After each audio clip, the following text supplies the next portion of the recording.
जय हिंद दोस्तों।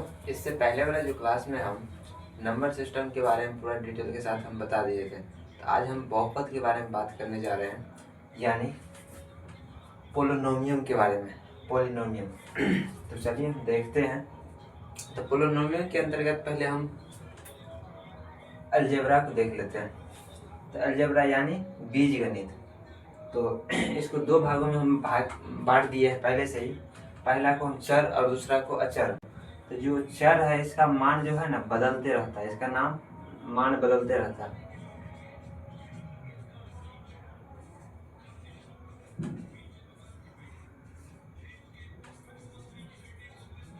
और जो अचर का है इसका मान नहीं बदलता है।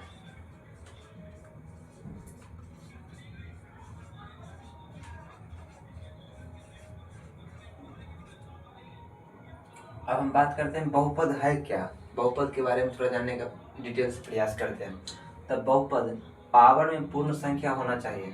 जैसे पूर्ण संख्या का उदाहरण हम लिख दिए 0 1 2 3 4 अनफिनाइट तक जाएगा संख्या। तो जैसे हम यहाँ पर एक एग्जाम्पल लिए हुए हैं, जैसे ये हो गया x² + 7x + 9x। तो ये क्या है, ये बहुपद है। तो इसके लिए हमको देखना पड़ेगा। तो ये पावर में 2 है। बहुपद चिन्ह पहचानने के लिए हम क्या क्या जरूरी है वो पहले हम बता देते हैं आपको।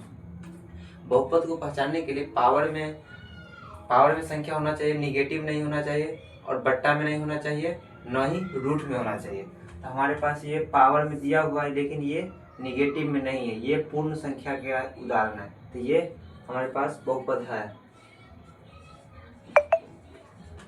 बहुपद है। अब हमारे पास x के पावर 7 + √100 दिया हुआ है। यह बहुपद नहीं है, यह बहुपद नहीं है। फिर से हमको बट्टा में दिया हुआ था। बट्टा के बारे में इससे पहले ही बताया, अगर बट्टा में मान दिया रहेगा ये भी बहुपद नहीं होगा।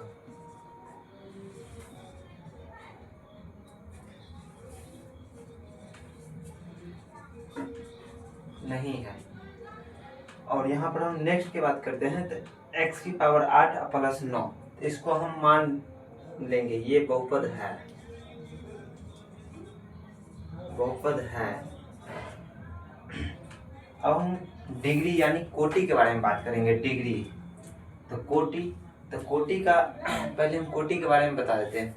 यहाँ पर कोई भी संख्या रहेगा उसका जो पावर में जो मान रहेगा ना, सबसे बड़ा मान, उसी को हम कोटि बोलते हैं। तो यहाँ पर हम एग्जाम्पल के तौर पर हम दिए हुए हैं x की पावर 5 + 7x के पावर 6 + 8। इसका जो कोटि मान होगा ये हो जाएगा 6 होगा कोटि। इसका कोटि हो जाएगा 6।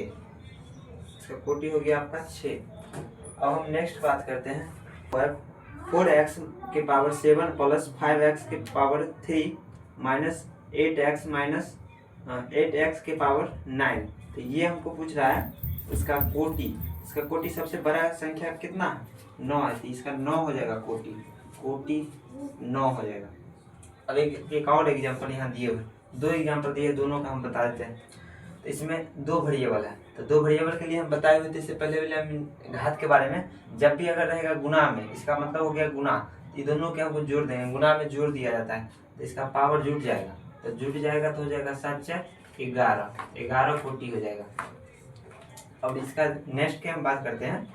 इसमें देखो x + 3x के पावर 3 + y के पावर 4।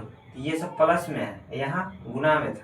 तो प्लस के लिए क्या करेंगे, सबसे बड़ा संख्या देखेंगे। तो यहाँ पावर में होना चाहिए कम से कम, ये यहाँ कुछ नहीं है। तो इसका हो जाएगा कोटि मान 4 हो जाएगा।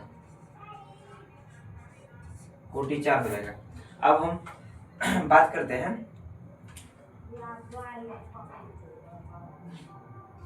टर्म्स के बारे में, पद के बारे में। तो पहला जैसे यहाँ पर दिया हुआ है 2x + 7। तो इसमें कितना है पद, एक पद है। इसमें एक पद है, 1 1 2 2 पद है। तो इसको हम बोलेंगे द्विपद। द्विपद। और इसमें 1 पद और 2 पद और 3 पद, तो इसमें हम बोलेंगे त्रिपद। त्रिपद। और इसमें एक ही पद दिया हुआ है तो इसको हम बोलेंगे एक पद। अब हम पावर के बारे में बात करें, यानी घात के बारे में। घात के बारे में इससे पहले भी हम थोड़ा बताए हुए थे, लेकिन फिर भी हम बता देते हैं। इसमें दिया हुआ है 3x के पावर 1 प्लस 4। इसमें हमारे पास पावर में कितना दिया है 1, तो रैखिक हो जाएगा। अब हमको पावर में यहाँ 2 दिया हुआ है, तो ये क्या हो जाएगा, द्विघात हो जाएगा, द्विघात।